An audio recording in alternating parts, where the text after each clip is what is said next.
জায়গাতেই হোক, তারা কেন্দ্র সরকারের জায়গাতেই হোক, তারা যে কোনো দপ্তরের হোক না কেন, তাদের একটা দায়িত্ব আছে।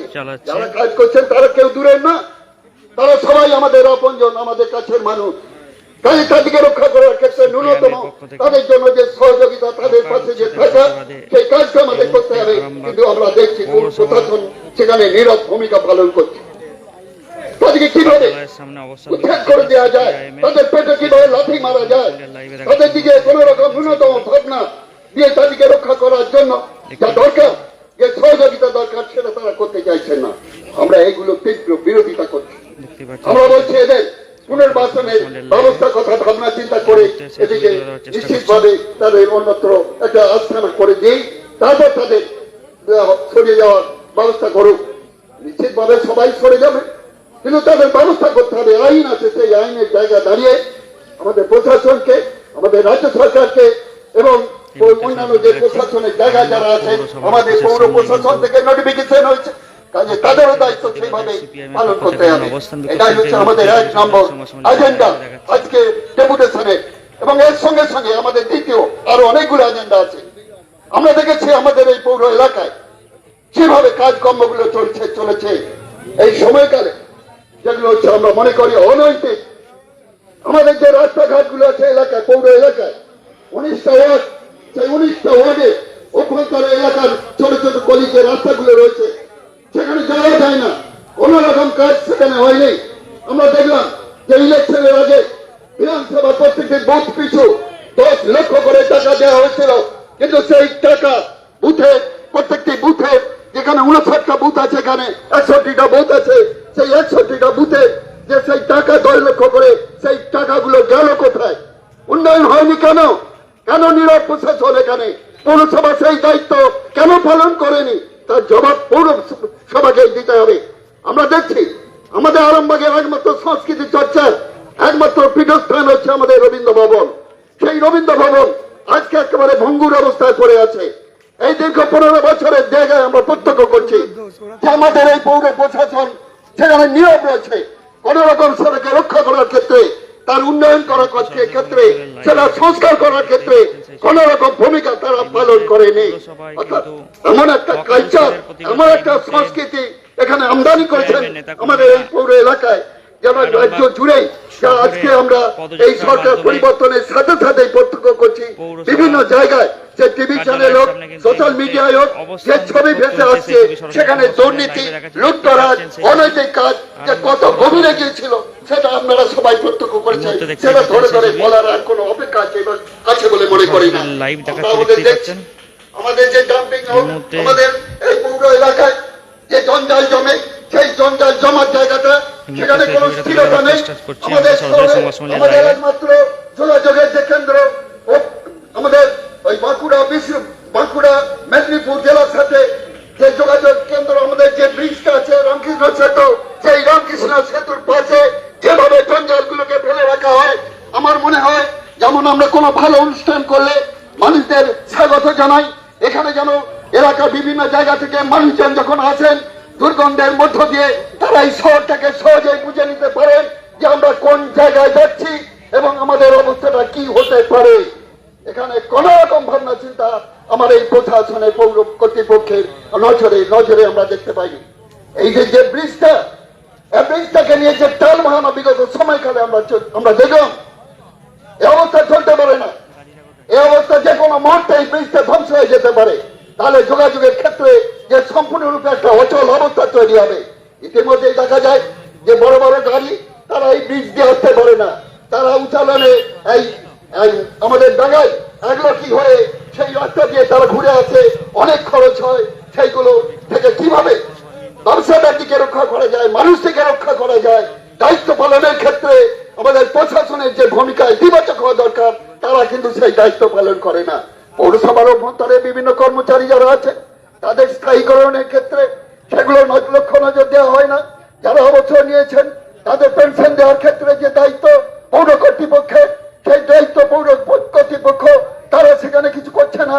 এরকম বিভিন্ন ছবি আমরা প্রত্যক্ষ করছি এবং সেই বিষয়গুলোকে আমরা সামনে রাখতে চেয়েছি এবং সেই বিষয়গুলোকে সামনে রেখে আমাদের প্রতিনিধি দল আমাদের ভিতরে গেছেন আলোচনার জন্য। নিশ্চয় সদর সদর্থক আলোচনা উঠে আসবে, আমরা এটা প্রত্যাশা করি। কেননা আমরা প্রশাসনকে যেমন সহযোগিতা করব, ঠিক সেই সঙ্গে সঙ্গে প্রশাসন, জনপ্রতিনিধিরা যারা প্রশাসনের অভ্যন্তরে আছেন, প্রতিনিধি হিসেবে যারা এসছেন, এলাকা থেকে নির্বাচিত হয়ে যারা এসছেন, যদিও সেখানে অনেক কিছু এদিক ওদিক ছিল, তবুও বলবো দায়িত্ব কাঁধে নিয়ে তারা এসছেন, সেই দায়িত্ব পালনে তারা যেন সদর্থক ভূমিকা গ্রহণ করেন, এই আশা ভরসা রেখে আজকে আমার বক্তব্যকে আমি সংক্ষিপ্ত করে সবাইকে অভিনন্দন জানিয়ে আমার বক্তব্য আমি শেষ করলাম। ইনকিলাব জিন্দাবাদ। অভিনন্দন কমরেড শক্তিমোহন মালিককে। এরপর আপনাদের সামনে সংক্ষিপ্ত বক্তব্য রাখবেন ভারতীয় কমিউনিস্ট পার্টি মার্ক্সবাদী এবং এই বিগত বিধানসভা নির্বাচনে আরামবাগের বামফ্রন্ট মনোনীত আইএসএফ সমর্থিত আমাদের মাননীয়া স্বনামধন্য শিক্ষিকা কমরেড বিথিকা পণ্ডিত সংক্ষিপ্তভাবে আপনাদের সামনে কিছু কথা উপস্থাপনা করবেন, মানুষের যন্ত্রণার কথা। আজকে হকার উচ্ছেদের প্রতিবাদে আমরা যে পৌরসভার ডেপুটেশন দিতে এসেছি, সেই ডেপুটেশনে আমাদের সঙ্গে যে সকল কমরেডরা এবং ব্যক্তিরা পায়ে পা মিলিয়ে হেঁটে এসেছেন এতটা রাস্তা, তাদের সকলকে আমার ধন্যবাদ। আজকে আমরা উপস্থিত হয়েছি অনেক জ্বালা যন্ত্রণা নিয়ে। নতুন সরকার এসে যেভাবে অমানবিকভাবে অন্যায়ভাবে হকারদের উচ্ছেদ করছে, কোনো পুনর্বাসন না দিয়ে, কোনো আইন না মেনে, তার বিরুদ্ধে আমাদের আজকে এই ডেপুটেশন। একটা হকার সে ফুটপাত দখল করে বসে আছে ঠিকই, হয়তো কেউ চপের দোকান করেছে, কেউ ফলের দোকান করেছে, এইভাবে তাদের সংসার চলছে। সেই হকার মানে সেই ব্যক্তিটি একা নয়, তার সংসারে আছে আরো 5টি কি 6টি মেম্বার, ছোট ছোট বাচ্চা, তাদের স্কুলের লেখাপড়ার খরচ, তাদের খাওয়ার খরচ, বাড়িতে বৃদ্ধ বাবা মা, তাদের অসুখের খরচ সে এইভাবে জোগাড় করে। হ্যাঁ, মানছি সরকারের উন্নয়নের জন্য তার ফুটপাতটা দরকার, কিন্তু আমাদের দাবি সময় দিয়ে আলোচনা করে আইনগতভাবে পুনর্বাসন দিয়ে তাদেরকে উচ্ছেদ করা হোক, তাদেরকে সরানো হোক। তাদের পেটে লাথি মেরে নয়, তাদের মুখের গ্রাস কেড়ে নিয়ে নয়, তাদের বৃদ্ধ বাবা মাকে মেরে ফেলা নয়, তাদেরকে আত্মহত্যার পথে ঠেলে দেওয়ার নয়, তাদেরকে সসম্মানে বাঁচতে দেওয়া হোক। এই নতুন মুখ্যমন্ত্রী শুভেন্দু বাবু যখন বিরোধী ছিলেন তখন বলেছিলেন কোনো বেআইনি ভাবে হকার উচ্ছেদ করা যাবে না তাদের পুনর্বাসন না দিয়ে। গ্যাসের দাম 450 টাকার বেশি বাড়বে না, কিন্তু আমরা দিন দিন দেখতে পাচ্ছি গ্যাসের দাম বাড়ছে, পেট্রোলের দাম বাড়ছে, ডিজেলের দাম বাড়ছে।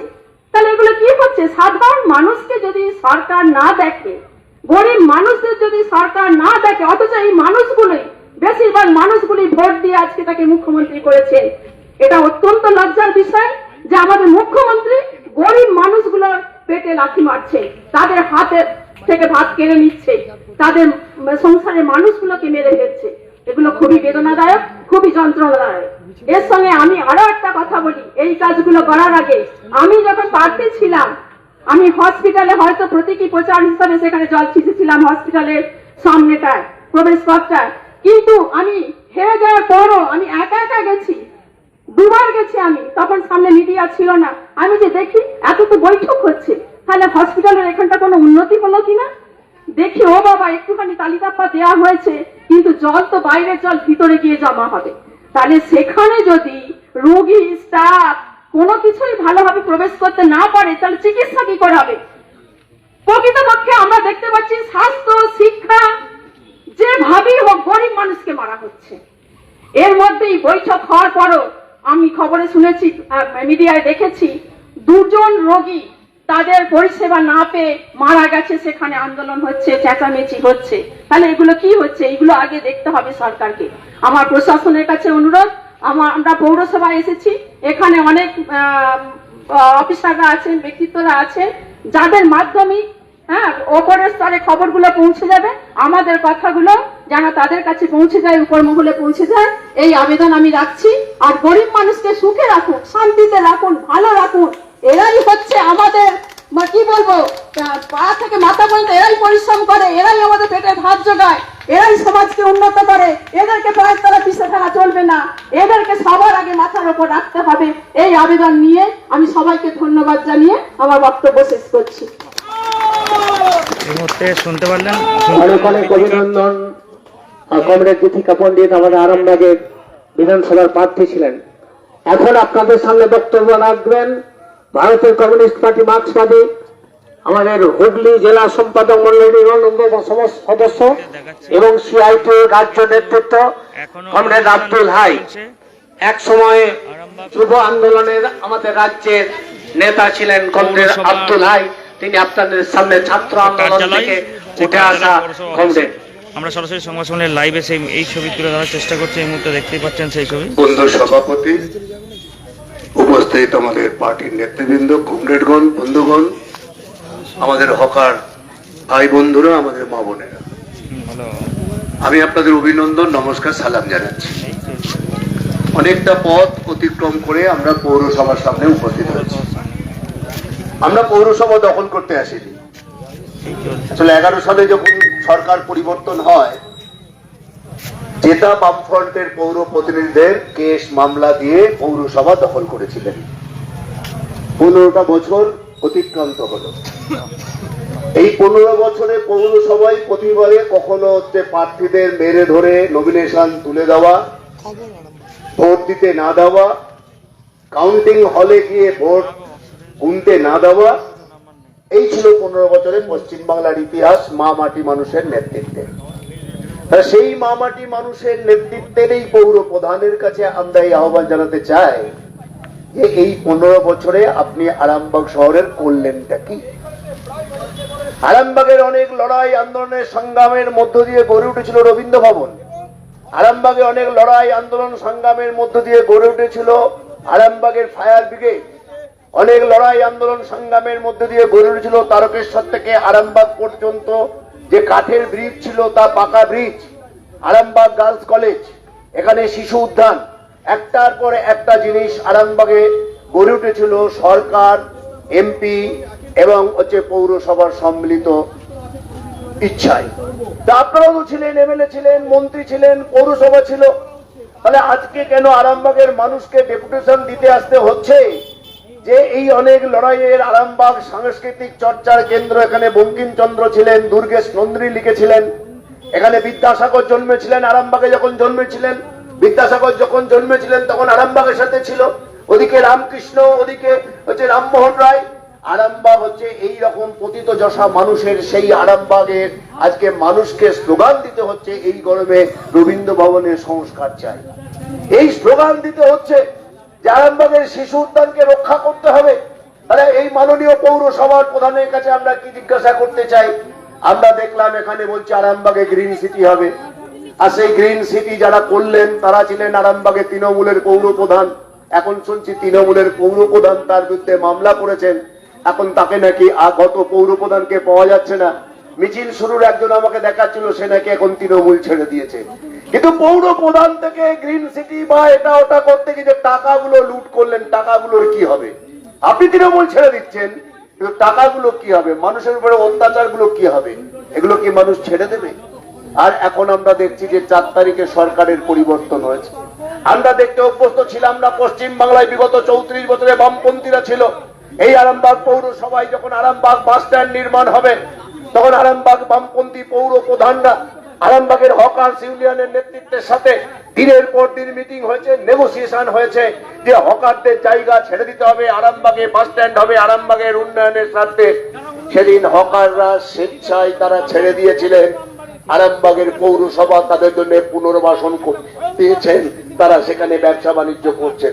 তাহলে গোটা আরামবাগ শহরে যে সমস্ত হকাররা আছেন, যারা এই ছোট্ট ছোট্ট দোকানে যারা হচ্ছে জ্বালিয়ে জীবন যাপন করেন, সেই হকারদের উচ্ছেদ করে দিচ্ছেন। কি করবেন আপনি আরামবাগ শহরে?